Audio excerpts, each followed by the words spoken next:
Give your debit card, sir. What? How is this possible? Your debit card gives a criminal direct access to your retirement money, not access to a line of credit, not a pending charge, the actual cash in the account where your Social Security check lands every month. And the people who find this out the hard way usually had the same belief. My bank has fraud protection. I'm covered. Your bank does have fraud protection. What most people don't realize is that fraud protection doesn't stop the money from leaving first. The money leaves, then the investigation begins, and while that investigation is happening, your mortgage, utility bill, insurance premium, and prescription payments don't stop. Today I'm going to tell you why debit card fraud hits retirees harder than almost anyone else, the federal rule most people have never heard of, and the simple account setup that can prevent a stolen card number from ever reaching your retirement income. Before I go one sentence further, I want to address the 3 reasons most people watching this will assume this video does not apply to them. Because all 3 are wrong and all 3 will cost you if I let them stand. The first assumption, you check your balance regularly so you would catch fraud fast. What you will catch is the aftermath. The money leaves the moment the transaction posts. A skimmer installed at a gas pump you stopped at 3 weeks ago can generate a $2,400 withdrawal at 3 in the morning on the exact day your mortgage payment is scheduled to go out. You will catch it at 9 a.m. when your phone starts ringing because the payment bounced. The second assumption, your bank has fraud protection, so you are covered. Your bank does have fraud protection. What your bank does not have is a rule that puts the money back while they investigate. The investigation happens first. Your account stays drained during it. That investigation can take 10 business days under federal law, up to 45 days if the transaction crosses international lines. Your bills do not wait 10 business days. The third assumption. This is for people who shop online and you use your card in person at places you trust. According to FICO's 2025 data, more than 243,000 debit cards were compromised by skimming last year alone, up 5% from the year before. And skimming is by definition a physical attack. Gas stations, ATMs, restaurants where a server carries your card out of your line of sight for 45 seconds to run it at the terminal. The transaction looks completely normal. You signed for it and your card number is already cloned before you finish your meal. Later in this video, I am going to show you the simple 2-account system that financial professionals use to make sure a skimmer can never touch the account where their income lives. It takes 1 phone call to set up. I want you to keep that in the back of your mind as we go through the rest of this, because every problem I am about to describe has a straightforward fix. The fix is the same every time. Now, here is why none of this ever comes up in a conversation with your bank. Every time you swipe a debit card, your bank earns a fee from the merchant. The more you swipe, the more they earn. That means the branch manager who has been friendly with you for 15 years has no financial reason to sit you down and say, here is the payment method in your wallet with the weakest protection and the highest risk of draining your checking account. That conversation costs the bank money, so it never happens. That is not a conspiracy, that is an incentive, and here is what makes it worse in 2026. Congress voted to roll back the rules that would have capped overdraft fees at $5. Americans paid over $12 billion in overdraft and return payment fees in 2025. The banks collecting those fees are the same banks that profit every time you swipe your debit card. Here's the difference between your debit card and your credit card that your bank will never put in writing for you. With a debit card, the money leaves your account the moment the fraud happens. If you catch it fast and report within 2 days, your maximum loss is $50. Wait longer than 60 days and you could lose everything the criminal took. The bank is not required to return $1 beyond what the law requires, and during the investigation, which can run 10 business days or longer, your account stays exactly as drained as the criminal left it. With a credit card, the fraudulent charge never leaves your account in the first place. It sits as a disputed item. You owe nothing on it while the investigation runs. Every major issuer in the country will reverse it immediately when you report it. You never lose access to a single dollar, 2 cards, 1 wallet. One of them pulls money from your account before anyone investigates. The other one does not. That is the entire difference, and it is the one your bank is not explaining. Here is the scenario that plays out thousands of times every month across this country. A 67-year-old retiree has her Social Security deposited on the 3rd of the month. The amount is $2,071. She uses her debit card for groceries, gas, and a few online subscriptions. On the night of the 4th, a criminal uses her card number taken from a skimmer at a gas station she visited 2 weeks earlier to make 4 purchases totaling $1,620 at retail stores in another state. She wakes up on the 5th and her account balance is $451. She calls the bank immediately and reports the fraud. The bank opens an investigation. Under federal law, the bank has 10 business days to provisionally credit her account. Some banks do this right away, many do not. They are legally permitted to wait until the investigation concludes before returning anything. Meanwhile, her automatic mortgage payment of $890 goes out on the 10th. Declined. Her utility payment of $140 goes out on the 12th. Declined. Her supplemental insurance premium of $210 goes out on the 15th. Declined. Each declined payment generates an overdraft or returned item fee. At the major banks most seniors use, that fee still runs $34 to $35 per transaction, and each creditor may charge its own return payment fee on top of that. By the time the fraud investigation closes and her funds are restored, she's incurred $105 in bank fees, $75 in creditor fees, a returned payment notation on her insurance file, and 12 days of calling every creditor individually to explain a situation that was not her fault and that nobody warned her was possible. The fraud was not the worst part. The infrastructure collapse around the fraud was the worst part. And every bit of it started with one card attached directly to the account where her income lives. This is the part where some people watching think this still does not apply to them because they have reserves and a couple thousand set aside.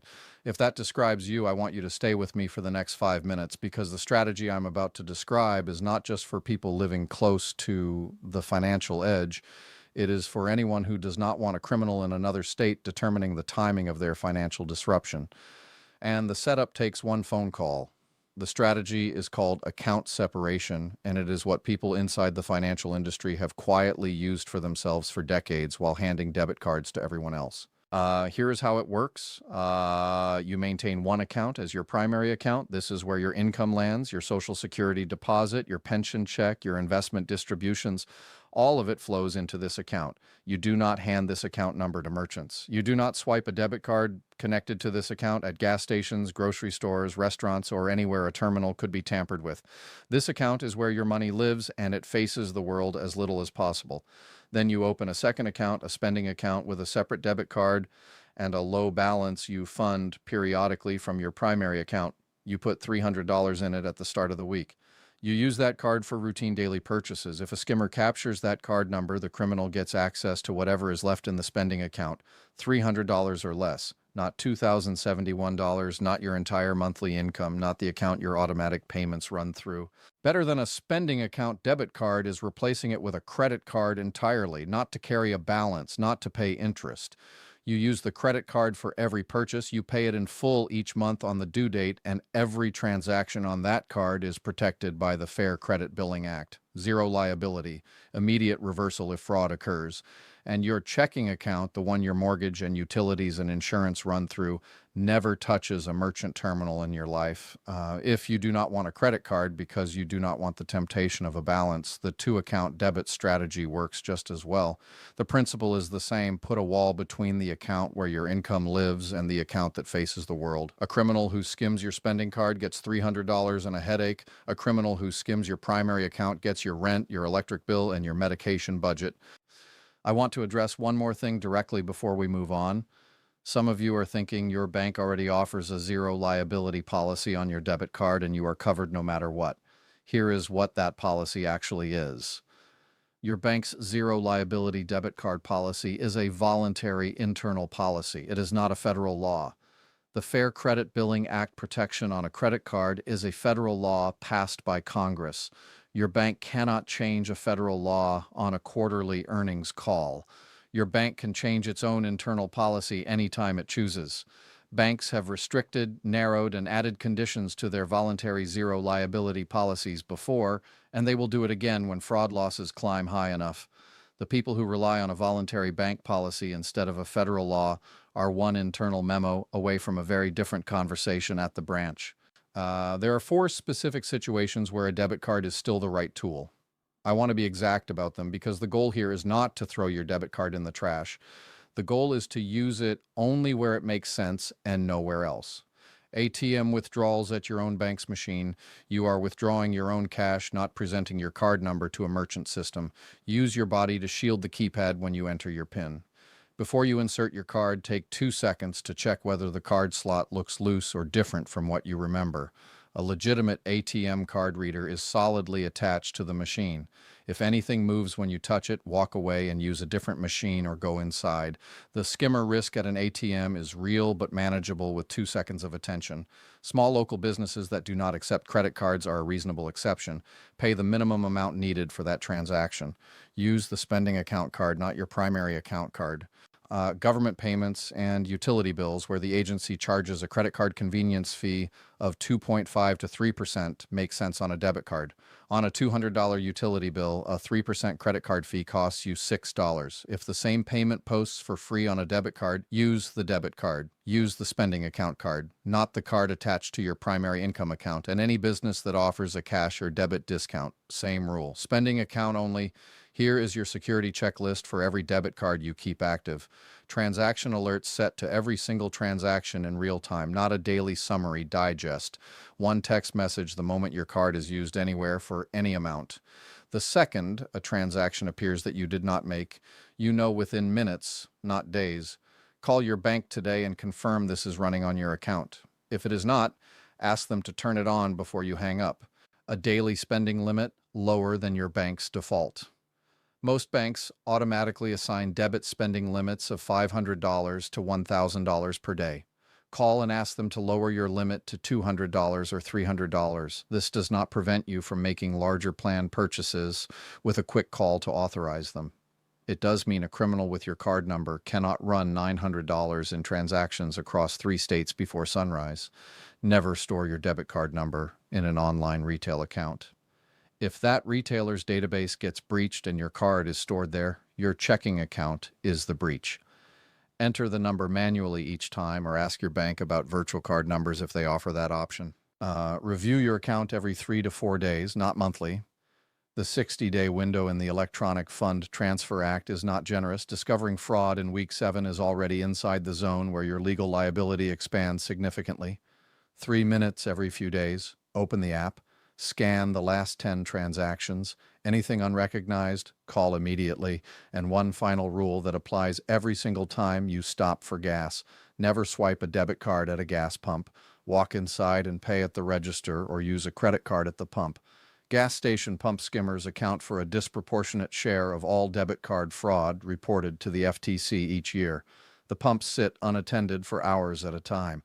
Modern skimmer hardware has become small enough to install inside the pump housing where no visual inspection from outside will find it. A credit card at a gas pump costs you nothing extra and permanently removes the single highest risk swipe location in daily life from your checking account. Here is the full picture. Your debit card is governed by a different and weaker federal law than your credit card. During a fraud investigation, your money can sit out of reach for up to 10 business days while your automatic payments keep going out and fees start stacking. Your bank's voluntary zero liability policy is not a federal law and it can be changed without notice. The account separation strategy takes one phone call to set up and permanently removes your primary income account from the reach of any merchant terminal. And there are 4 situations where a debit card still makes sense. ATM withdrawals at your own bank, businesses that do not accept credit, government payments with convenience fees, and cash discount situations. Use it in those 4. Replace it with a credit card or a low-balance spending account for everything else. Send this video to one person you know who is still running their Social Security deposit and their daily purchases through the same debit card. That one share might save them $2,071 next month and 10 days of phone calls to creditors while their bank finishes an investigation they never saw coming. That is what this channel is here to do. I will see you in the next.